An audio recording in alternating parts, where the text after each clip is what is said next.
नमस्कार, स्वागत है आपका हमारे YouTube चैनल ई2वे एंट्रेंस टू एकेडमिया में। साथियों, भारत देश में खेल और भारतीय सेना का हमेशा से अटूट रिश्ता रहा है।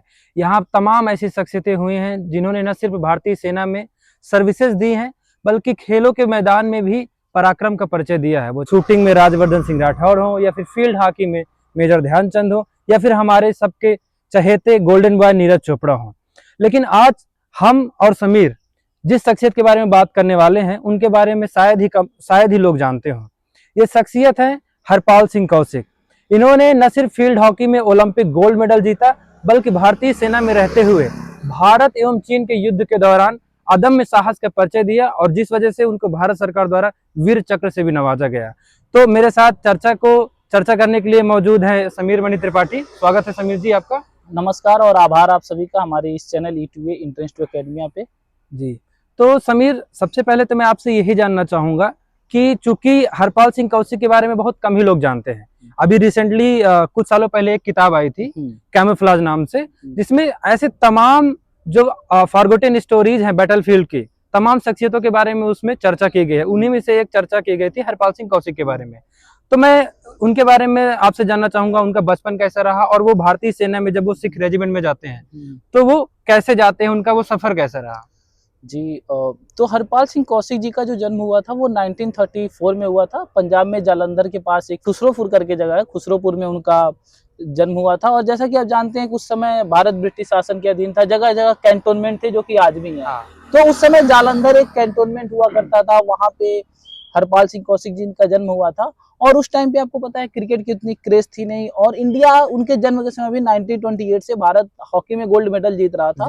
तो कहीं ना कहीं वहां बचपन में जैसे आज लोगों का क्रिकेट के प्रति झुकाव होता है, तो हरपाल सिंह कौशिक जी का जो झुकाव था वो हॉकी के प्रति था। और वो जब भी खेलते वगैरह थे कॉलेज में, जैसे वो डीएवी कॉलेज में थे, तो वहां पे वो हॉकी स्टिक के साथ प्रैक्टिस करते थे। वहां से उनको धीरे धीरे पहचान मिलती है। फिर 1935 में उनको जो है सिख रेजिमेंटल शामिल कर लिया, बटालियन में शामिल कर लिया जाता है। सिख रेजिमेंटल यूनिट की तरफ से उनको खेलने का मौका मिलता है। जिसमें वो स्टूडेंट डीएवी के थे, लेकिन सिख रेजिमेंटल यूनिट की तरफ से वो खेलने का मौका मिलता है, और उसमें वो काफी बेहतर प्रदर्शन करते हैं। और उस समय 1956 में मेलबर्न ओलंपिक के लिए भारतीय टीम का चुना जाना था। लेकिन जब हम देखते हैं कि मेलबर्न ओलंपिक के लिए टीम का चुना जाना था, तो ये था कि हरपाल सिंह कौशिक चूंकि सिख रेजिमेंटल यूनिट से खेले थे, और डीएवी की तरफ से खेलते हुए इन्होंने आर्यन क्लब, उस समय लाहौर का एक फेमस क्लब हुआ करता था, जैसे आज क्रिकेट वगैरह में कूच बिहार ट्रॉफी है तो छोटे लेवल पे, तो उसपे उन्होंने पाकिस्तानी डिफेंस को काफी चकमा दिया था। तो ये हुआ था, ये नजर में आ गए थे सिलेक्टर्स की, और ये था कि हरपाल सिंह कौशिक को हमें लेना है।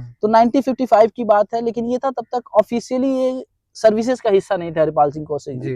तो इनको पहले 1955 में हरपाल सिंह कौशिक जी को as a clerk Sikh regiment में अपॉइंट किया गया, और बाद में हम देखते हैं 1956 में वो वहां पे मेलबर्न ओलंपिक में गोल्ड जीतते हैं। और उसके बाद 1959 आते आते हम देखते हैं कि उसको as a commissioned officer first Sikh battalion में उनको लेफ्टिनेंट के पद पे उनको जो है वो सर्विसेज में ज्वाइन कराया जाता है। तो आपसे मैं जानना चाहूंगा, जैसे कि वो सिख बटालियन में शामिल होते हैं पहले सिख रेजिमेंट में, तो उसके बाद वो आपने चर्चा की 56 में वो मेलबर्न ओलंपिक में गोल्ड मेडल जीतते हैं।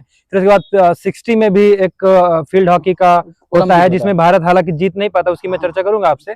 फिर 64 में भी जीतते हैं। तो ये 3 ओलंपिक जो इवेंट्स हुए उसके सदस्य थे, जिसमें से 2 गोल्ड मिलता है, 1 सिल्वर मिलता है। तो अगर आप इनका ये ओलंपिक जो जर्नी है उसके बारे में चर्चा कर सके, क्योंकि मैंने सुना कि इनको क्राइसिस मैन नाम से जो निकनेम इनको दिया गया था, तो वो क्या फील्ड हॉकी की वजह से दिया गया था, या फिर इनकी आर्मी में सर्विसेज की वजह से दिया गया था? इसके बारे में आप थोड़ा सा बताएं। कहीं ना कहीं अगर हम देखें तो क्राइसिस मैन की जो टाइटल थी वो इनको फील्ड हॉकी और सर्विसेज दोनों में जो इनके योगदान थे इनकी वजह से दिया गया था। फील्ड हॉकी में क्या था कि जब आप देखेंगे तो हरपाल सिंह कौशिक जी फॉरवर्ड और मिडफील्डर के रोल में खेला करते थे। और उसके अलावा ये जो 1962 का वॉर हुआ था, इसमें इन्होंने टैक्टिकल विड्रॉ को सक्सेसफुली कंडक्ट कराया था। इस सब योगदान को देखते हुए इन्हें लोग क्राइसिस मैन के नाम से भी जानते थे।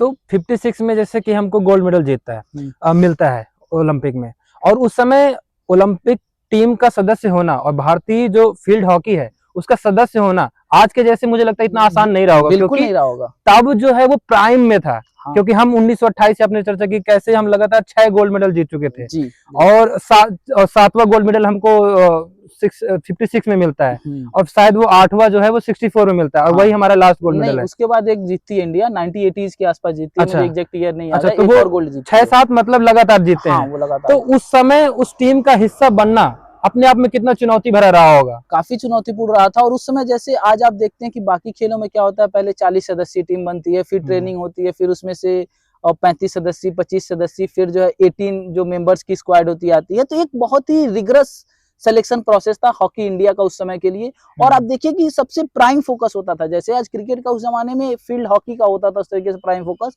और वहां पे कॉन्टिन्यूसली 3 कॉन्टिन्यूस ओलंपिक जैसे इवेंट में जगह बनाना, ये एक प्लेयर की काबिलियत को दर्शाता है कि कितने टैलेंटेड वो थे कि 3 लगातार उन्होंने ओलंपिक में योगदान दिया। और उसके बाद वो एशियन कप में एशियन गेम्स में भी वो गोल्ड मेडल जीतते हैं। कई सारे इवेंट्स का हिस्सा होते हैं। बिल्कुल।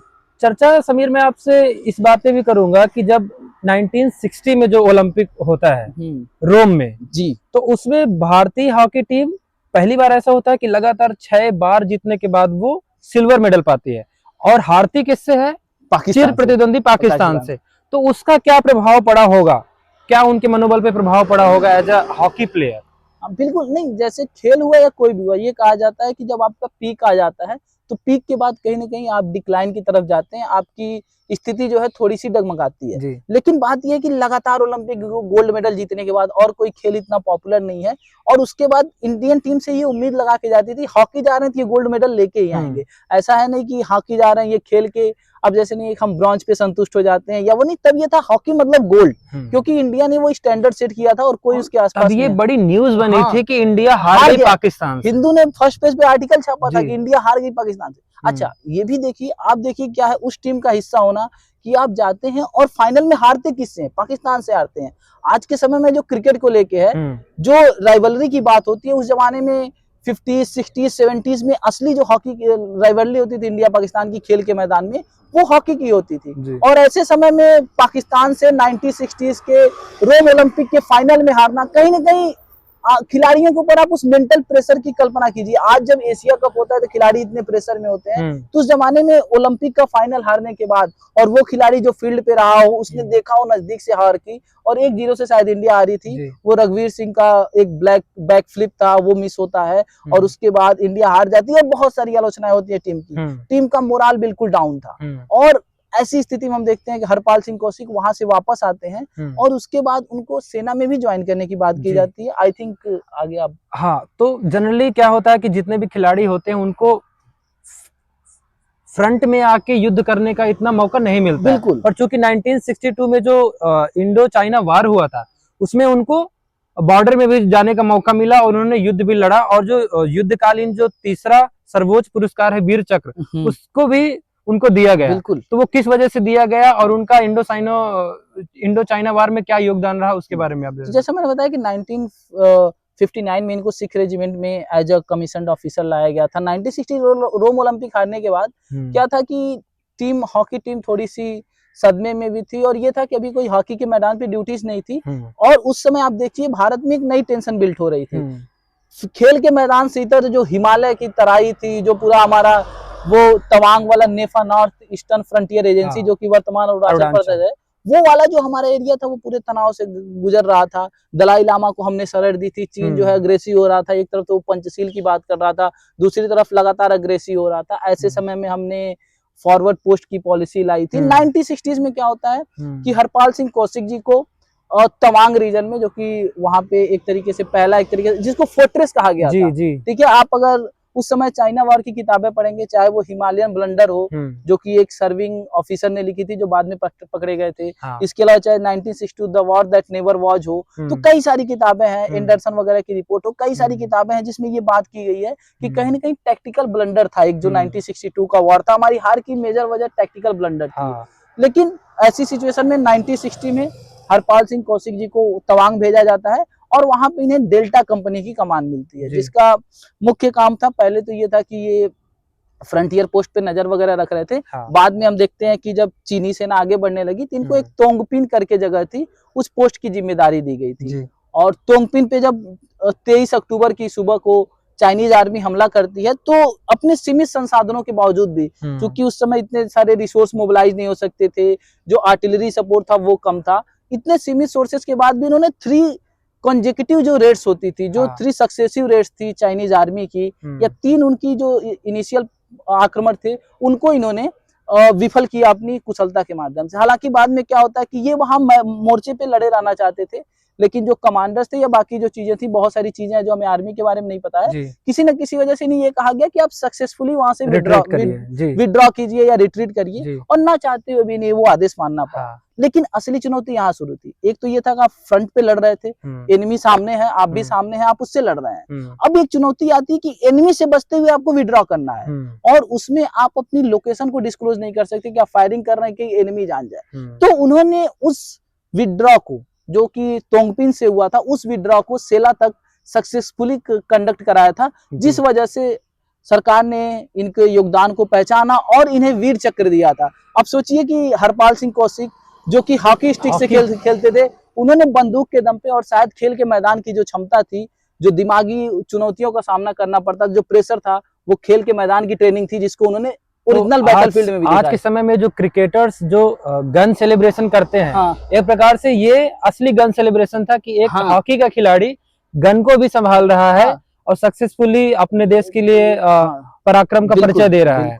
इस वजह से उनको वीर चक्र भी मिला। लेकिन ये कहानी 1962 की यहीं समाप्त नहीं होती है, उनको वीर चक्र मिला, वहां से आते हैं। उसके बाद क्या होता है, नवंबर में इनको एक जगह है, शायद मैं हो सकता है प्रोनाउंस गलत कर रहा हूँ, नाइकम डोंग ऐसे कुछ करके अरुणाचल प्रदेश की जगह है, तो वहां पे आज भी एक वॉर मेमोरियल है। वो जो वॉर मेमोरियल है, वहां पे इन्होंने जंग लड़ी हुई थी, और उस जंग में भी ये वहां डटे रहे थे। हालांकि बाद में क्या हुआ कि सेम चीज होती है कि इनको विड्रॉ करने के ऑर्डर्स मिलते हैं, और रिलक्टेंट होते हुए भी, ना चाहते हुए इनको वहां से विड्रॉ करना पड़ता है। लेकिन वो विड्रॉ इतना आसान नहीं था। इनके जो वहां जो पूरी की पूरी सेला के आसपास जो पूरी बटालियन लड़ रही थी, उसके कमांडिंग ऑफिसर जो मेहता साहब थे, वो तक वहां पे शहीद हो जाते हैं। इतनी खतरनाक बैटल होती है, और वहां से केवल हरपाल सिंह कौशिक और उनके कुछ साथी बचते बचाते, वो भी कई दिनों के बाद कहाँ पहुंचते हैं, अरुणाचल प्रदेश में नहीं होते, इनको रास्ता नहीं पता था। और कई जगह ये उल्लेख मिलता है, ये लोग पानी पी के रहते थे, जो इनको फूड की सप्लाई नहीं थी, इन्हें पता नहीं था। इनको ये भी डर रहता था कहीं हम चाइनीज टेरिटरी में तो नहीं जा रहे हैं, कहीं पकड़े ना जाए। ऐसी सिचुएशन के बाद वो धीरे धीरे विड्रॉ करते हैं, और कुछ दिनों बाद वो कहाँ आते हैं, असम आते हैं। तेजपुर कैंप में आर्मी के जो बना हुआ हेडक्वार्टर था, वहां पे ये लोग आते हैं, और फाइनली राहत की सांस मिलती है। और ये इंजर्ड भी हुए थे, उसके बाद इनका इलाज होता है, और तब तक इनको वीर चक्र की घोषणा हो चुकी है। तो आसान नहीं होता किसी खिलाड़ी के लिए, जो अब पंजाब हरियाणा का रहने वाला, जो अरुणाचल प्रदेश में जाके लड़ रहा है। पहले बात तो वो फील्ड हॉकी में ही खेल रहा है, फिर उसके बाद वो बॉर्डर भी संभाल रहा है, और ऊपर से आप देख रहे हैं कि 1960 में एक एज ए खिलाड़ी उनका मनोबल टूट चुका है, क्योंकि वो हार चुके हैं। इन सब चीजों से वो कैसे उभरते हैं? आपने एक युद्ध भी देखा है, आपने न सिर्फ युद्ध देखा है बल्कि लड़ा भी है। उसके बाद जब हमारा 1964 में जो ओलंपिक होता है और एशियन गेम्स में भी होता है, ये वापस गोल्ड मेडल जीतते हैं। उसके बारे में आपको जानना चाहूंगा, उनके सोच के बारे में, उनका मनोबल कैसे अपने मनोबल को बनाए रखते हैं, और उस जितना भी युद्ध की जो यादें हैं उन सबसे कैसे अपने आप को उभारते हैं, और वापस कह सकते हैं जो कम बैक करते हैं उसके बारे में। इसके बारे में जैसे हमारे पास बहुत ज्यादा तो जानकारी नहीं है, लेकिन जो प्रबुल ने अपनी किताब में लिखा था, या इसके अलावा जो एक कॉमन सेंस की बात होती है, इसमें यह है कि एक तो आप पाकिस्तान से आ रहे, उसके बाद आप जंग हारे, और जंग हारने के बाद क्या था, सबसे बड़ा सदमा इंसान के लिए क्या होता है कि आप मौत को बहुत नजदीक से देख रहे हैं। तो उन्होंने मौत को बहुत नजदीक से देखा था, कई साथियों को आंखों से मरते हुए भी देखा होगा, कई लोगों की लाशें भी उठाई होंगी। ऐसे शहीद जवानों का सदमा उनके अंदर था, और कहीं ना कहीं उन्हें ये था कि मैं भी रिस्पॉन्सिबल हूँ, मेरे कमांडिंग ऑफिसर्स भी रिस्पॉन्सिबल हैं, जिन्होंने कि हमारी सेना का मोरल डाउन किया। ऐसे सिचुएशन में एज ए खिलाड़ी वो कैसे कम बैक करते हैं, क्योंकि आलोचक हर समय थे। आज जैसे क्रिकेट के आलोचक हैं, तब हॉकी के आलोचक हुआ करते थे, और उन्होंने ये मान लिया था कि हरपाल सिंह जी का कैरियर समाप्त हो चुका है। लेकिन उस समय 2 घटनाएं होती हैं जिससे इनका मोरल बूस्ट होता है। पहली चीज तो ये होती है कि 1962 का एशियन गेम्स होता है, और उसमें फिर पाकिस्तान इंडिया को हरा देता है, ठीक है, वहां भी इंडिया हार जाती है। और इसके अलावा क्या था कि जो इनके कमांडिंग ऑफिसर हुए, जब ये वापस जाते हैं, करनाल सिंह संधू, उन्होंने जब हरपाल सिंह कौशिक को देखा, तो उन्होंने पर्सनली उसकी जिम्मेदारी ली। क्या ली कि ये एक खिलाड़ी रहा है, एक जाबाज सैनिक रहा है, हमें इसके कॉन्फिडेंस को वापस लाना होगा। फिर उन्होंने प्रोत्साहित करना स्टार्ट किया कि तू कर सकता है, तू ही है जो करेगा, और धीरे धीरे उन्हें डाइट पे लाया, और उसके बाद उन्होंने प्रैक्टिस स्टार्ट की। प्रैक्टिस स्टार्ट करने के बाद पहले उनका जो लार्ज मेंबर स्क्वाड होता था उसमें सिलेक्शन होता है, और बाद में हम देखते हैं कि जो 18 मेंबर स्क्वाड होता है ओलंपिक के लिए, उसमें भी इनको जगह मिल जाती है टोक्यो ओलंपिक के लिए।